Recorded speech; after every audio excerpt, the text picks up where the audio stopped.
Okay, you ready for this? Am I ready for it? I don't know. You tell me. Okay. I'm really excited about this one. All right, bringing it back to the first Avengers movie, where there's you've got Loki conversing with Iron Man. So in this meme, Loki is Odium. I have an army of demons and unstoppable giants. And Iron Man being Dalinar. We have a bunch of mentally ill, glow-in-the-dark people. Yeah, sounds about right. You're not impressed. I was expecting it to go somewhere different.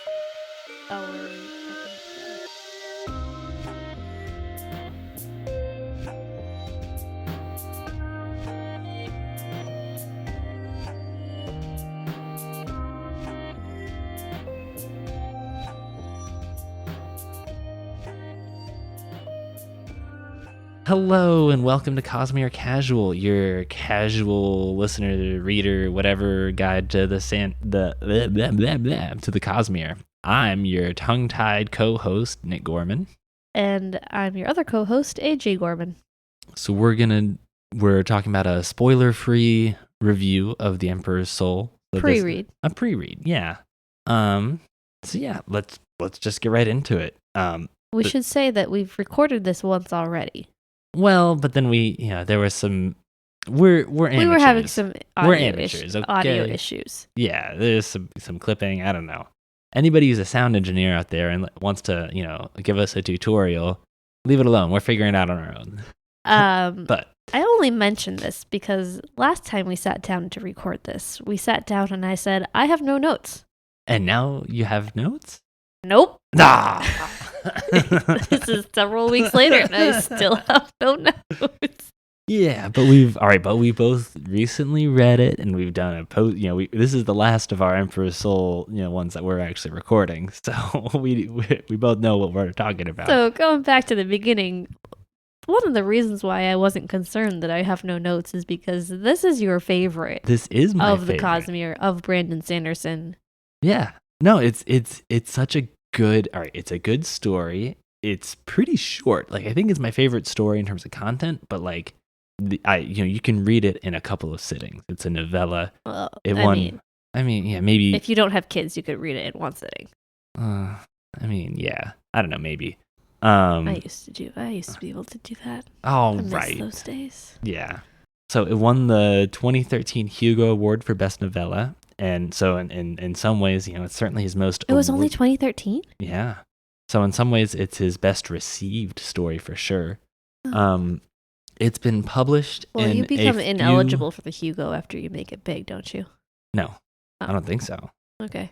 But it's been published in a few different formats where it was published as as a novella on its own, and it was also published within the Arcanum Unbounded Cosmere collection, which is a series of short stories and novellas that take place throughout the Cosmere. I've always read it as a part of Arcanum Unbounded, and that includes some in-universe essays about the planets and their magic systems, and it's those essays are written by a world-hopping scholar named Chris. But if you're interested in Emperor's Soul as a starting place for the Cosmere, I'd recommend looking at it separately from Arcanum Unbounded. The other stories in that book, in that collection, definitely contain spoilers for Mistborn through book 7, and for the Stormlight Archive through books 2. But it's really just to say, like, this is a great place to start. Yeah, no, this. I mean, besides being just my favorite book in the Cosmere, it's a fantastic place to start. It's a standalone story. It doesn't have anything other than little Easter eggs to other books. If you haven't already read Elantris, you might not even know that it's a part of the Cosmere. And this book has a ton of philosophy in it. Yeah. Which is your favorite part, I'm sure. Well, it's yes, it's got a lot to say about things like the nature of art and beauty and originality. It has a lot of questions. Yes. It doesn't give you the answers, right? But it explores those concepts. And it does so in a very interesting way. And you definitely have the two main characters on opposite sides of nearly all of those questions. Yeah, and yes. And they are, it's not a spoiler to say they are changed by the events of the book, both of them. So let's, I guess what is this, what's the story about? The setting is, except for the very beginning and the very end, the story takes place over the course of 100 days in a single room where our protagonist, Shy, is not exactly in jail, but she is a prisoner. So the plot-wise, the premise is that there was an assassination attempt on the Emperor of the Rose Empire, and that left his wife dead and the Emperor himself basically brain dead. Meanwhile, Shy is a thief and a master of magical forgery, where she uses magical soul stamps to transform one thing into something else or to make it a better version of itself. And most of the time, this is being done to objects, but you can do it to human souls as well. People. So they cut a deal. Yeah, where the book opens up, she was recently betrayed as part of a heist, and she's awaiting execution by the Rose Empire. So the Emperor's advisors, who are fearful for their position, with the Emperor basically dead, they press Shy into recreating the Emperor's soul. So bringing him back to life. While they basically have cover for about 100 days in mourning for the dead Empress. So, I think plot-wise, it's maybe not Brandon Sanderson's, strongest book. It's not that long. It's like a 4-hour audiobook. And, basically from the premise, it's very much like what is it? The Hero with 1,000 Faces, where there's only so many stories. Like, there's not too much unexpected going on in this one. But it is a simple story told very well. And I love that.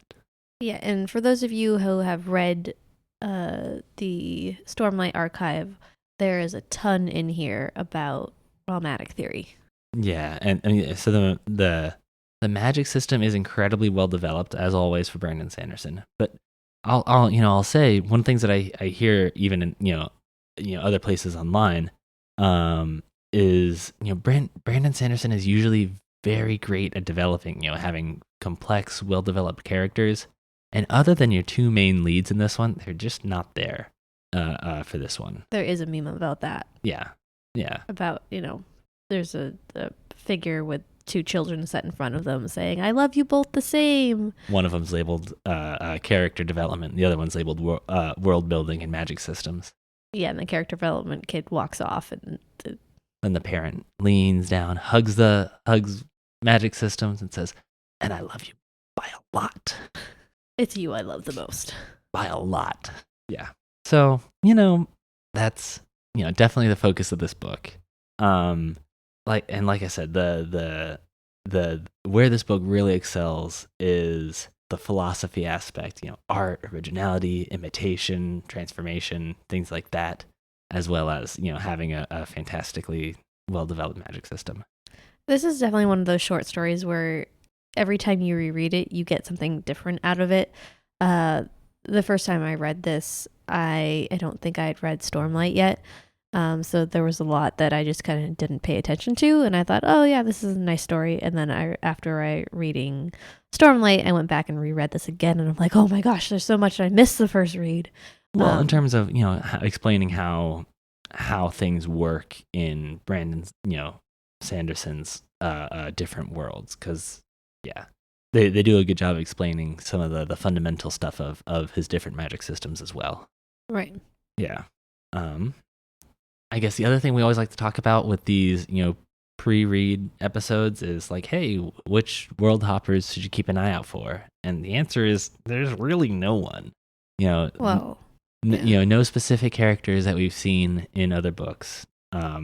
Unless you count, there's one deleted scene on Brandon Sanderson's website where Hoyd shows up. There's references to places and events and and different countries, that were mentioned in Elantris, but they literally have no impact on the story for this one. Yeah, for those who were hoping for more to expand upon the world of Elantris, this is not really it. I mean, you're exploring more of the planet, but you're not there's no talk or mention of Elantris or what's going on there. Yeah. In the timeline of things, this does take place shortly after the events of Elantris. We don't know how short.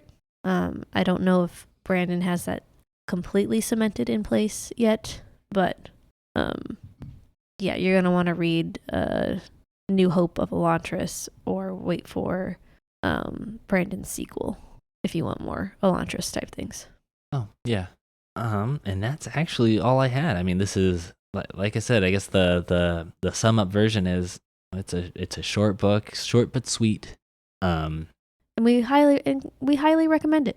Yeah, like I said, I think if I were going back and reading the Cosmere for the first time, this might be where I would start. And if you don't really care about the Cosmere in general, this is still a great standalone short story. It is. It really is. So, thanks for podcasting with me, and thank you, listener, for listening to our podcast. If you have any feedback, questions, or comments for us, our email address is cosmerecasual@gmail.com. Our intro and outro music is licensed through Tribe of Noise. The artist is Ketsa, and the song is Odyssey. And until next time, keep your wits about you.